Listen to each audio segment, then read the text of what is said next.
Israel cannot let Hezbollah get away with what it did.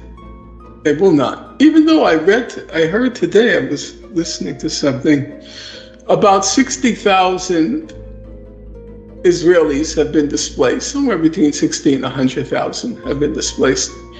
The fact of the matter is about that number have been displaced from southern Lebanon. It is basically even between the two sides. But I said a few months ago, and I'm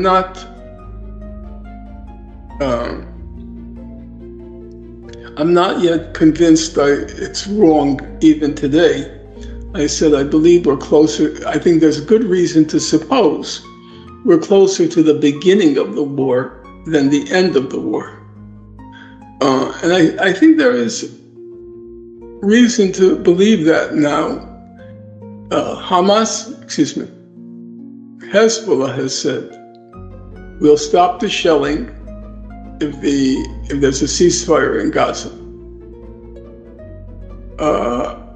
I don't believe that Israel will give Hezbollah a pass even if they stop the shelling because of that issue of deterrence capability. They have to inflict a massive blow on Hezbollah because it went one step too far. So that's why I was always skeptical about this talk of a permanent ceasefire, because Israel could start a war whenever it wants to. It knows how to provoke. Right now, it's doing exactly what it did in 2008. It wanted to attack Gaza. So there was a ceasefire in place in June. It prepared for the attack and was ready to attack. What did it do? It assassinated 6 or 7 Hamas militants, knowing Hamas would retaliate. And then it went in, Operation Cast Lead. And now Israel's doing the same thing with Hezbollah. It's targeting senior military figures, trying to evoke the reaction, which will then justify a massive assault in Lebanon. Otherwise, why is it assassinating these folks? In part, I have to be careful. We don't want to go beyond the facts. It is possible that they're targeting these senior Hezbollah military officers in order to demonstrate that their intelligence capabilities are the equal of Hezbollah's, because Hezbollah sent in the drones over Haifa last week, and it showed that it could penetrate Israeli airspace without any of Israel's defense capabilities being aware of it. And now Israel might be trying to send the message back. Yes, you can penetrate our airspace, and we can target every one of your senior military commanders. That's a possibility. It's a tit-for-tat demonstration of intelligence capabilities. The other possibility is they're simply trying to provoke the war. The one thing they won't do, by the way, the one thing they're smart enough not to do is to kill Nasrallah. They can. Your memory won't go back far enough. You're too young. But there was a period, even about 10 years ago, where Israel had penetrated the very top of Hezbollah. The very top. There was a person in Nasrallah's inner circle who turned out to be an Israeli agent. And so you have to imagine at this point they know where he is. They know where Nasrallah is. So at this point they have to know where Nasrallah is. If they can target, if they had infiltrate his inner circle, if they can target in a couple of weeks 2 senior commanders and kill them, they know where he is. But they're smart enough to realize if they kill Nasrallah, it's the end of Israel. The reaction from the Hezbollah, they revere him. They will die for him. Every one of them will die for him. He says they have 100,000 troops. I have no reason to doubt that obviously he plays psychological warfare, but in general he's pretty accurate. The kind of reaction, imagine 100,000 suicide bombers armed with the best military technology known to humankind. And that's what Israel would be facing. 100,000 suicide bombers with cutting-edge military technology. One of the main achievements of Nasrallah as the head of the Hezbollah has been, if you're ever acquainted with people in the Arab Muslim world, everybody's a civil engineer, an electrical engineer, some kind of engineer, because that's the only place where there are jobs. The humanities that don't exist in the Arab Muslim world, for the most part, they don't exist. So everybody's looking for a job in civil engineering, electrical engineering, IT. So they're highly competent in that. You see it in the United States, the students from that part of the world, none of them major in the humanities because their fathers, in particular their fathers, won't tolerate it. You're going to be an engineer or IT or finance. And what Nasrallah succeeded in doing was welding together that resource, that reservoir of engineering and technical capacity with ideology. So it's not just 100,000 soldiers. It's 100,000 with very high levels of technical military intelligence capacity who are willing to die for Nasrallah, who embodies the cause. So they're very careful not to target him. I'll tell you, it's a smart move. I've met the people from Hezbollah. Don't mess with them. A commander here, commander there, but that's considered a martyr for the cause. And it's, that's what you signed up for when you signed up for Hezbollah. A martyr for the cause. But killing him, no. So I think it's still unclear whether Israel will succeed in restoring its deterrence capacity. But I think there are two errors, in my opinion, misjudgments that have been made. Number one, Israel has achieved one of its goals. It's made Gaza unlivable.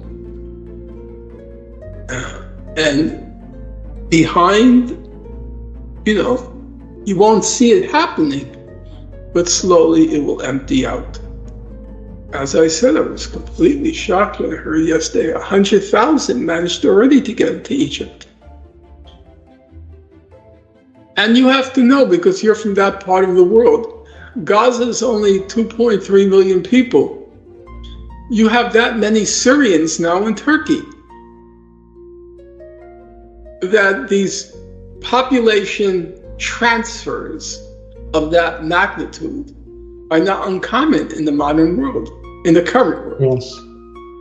So the idea that Gaza will be emptied out, I think, is completely feasible. And I think it's inevitable. Israel won't let anything in. They'll claim they use the expression dual use. So they call cement a dual-use items. Dual-use simply means it can be used for civilian purposes or it can be used for military purposes. So Israel has barred entry of cement because it can be used to make tunnels. Okay? They're not going to let in cement. And 60% of the homes are gone. And you can't even begin to rebuild them if Israel did cement, which it's not going to do, because of all the rubble. They succeeded in their goal. They made Gaza unlivable. And as for the military aspect, I don't think there is much of a military aspect with Hamas. As I said, no praise, no denigration. I'm not putting anybody down. I don't think it was possible. Do you think the Japanese in Hiroshima happened to be a civilian city, but let's say it was a military city. Can you resist in Hiroshima when an atomic bomb is dropped on you? How do you have resistance? It's just stupid. And that's what Gaza. Imagine resistance amidst a succession of atomic bombs. So I don't think there has been military resistance.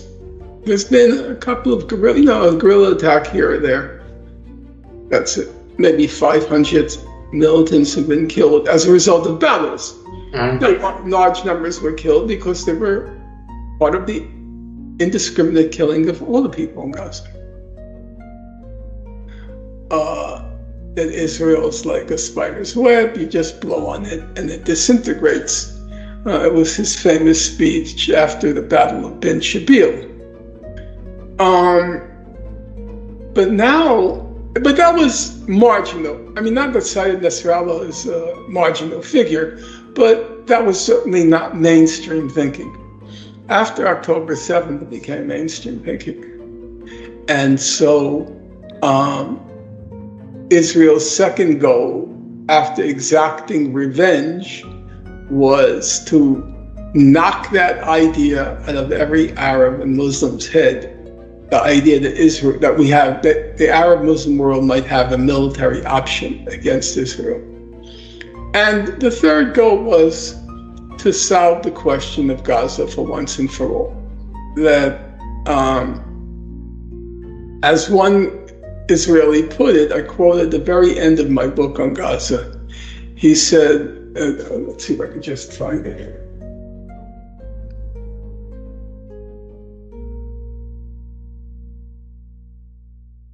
One Israeli official, this was 2015, He said, another war with Gaza was inevitable. We cannot conduct a constant war of attrition. Therefore, the next conflict has to be the last conflict. And that turned out to be prophetic. That they said we can't keep going in and mowing the lawn. We have to, for once and for all, put an end to this Gaza question. And so it was resolved on October 7th that this is it. This is the last battle in Gaza. So that's how it conceived what it was doing after October 7th. Revenge, deterrence, solving the Gaza question. Revenge, deterrence, solution, solving the Gaza question. Now, in light of that, how successful has it been? I would say an inventory would say the following. I think it will succeed in solving the Gaza question because I was talking to somebody yesterday who lived in Gaza, worked in Gaza, and she said, you simply can't rebuild what's been destroyed. It's not feasible. After Operation Protective Edge, the estimates were there was 2.5 million tons of rubbish. 2.5 million tons of rubble left behind, wreckage or rubble. 2.5 million tons. The estimate as of 2 months ago was 37 million tons of rubble in Gaza. That would take 10 to 15 years to clear out, just clearing out the rubble. Remember, there's a lot of unexploded ordnance among the rubble. It'll take 10 to 15 years. So what will the people of Gaza do for 10 or 15 years before the rebuilding even begins? Just clearing away the rubble. So I think they did. They made Gaza unlivable. I think they achieved that goal. Deterrence capacity, I think it's a very unclear picture. Israel hasn't succeeded in destroying Hamas, that's true. But it's also true, Hamas didn't fight. It started in October 7th, so October, November, December, January, February, March, April, May, June, okay? 9 months, there hasn't been one battle. I mean, have you heard of a battle where 100 people died on one side, 100 on the other? There's been some guerrilla activities by Hamas. My guess, I can't prove it, in actual battles, my guess is no more than 500 Hamas militants were killed. Now, of course, large numbers were killed, but that's because Israel is indiscriminately targeting the population. So, of course, Hamas are going to be killed in the same way as the Gazans are killed. It's indiscriminate bombing. You blow up a house, there are going to be Hamas people in the apartment building or whatever. They're going to die, you know.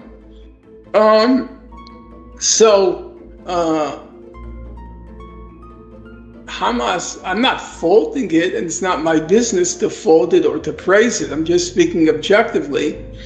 Hamas has not proven to be, in the face of this genocidal military assault, this saturation bombing and artillery shelling, which exceeds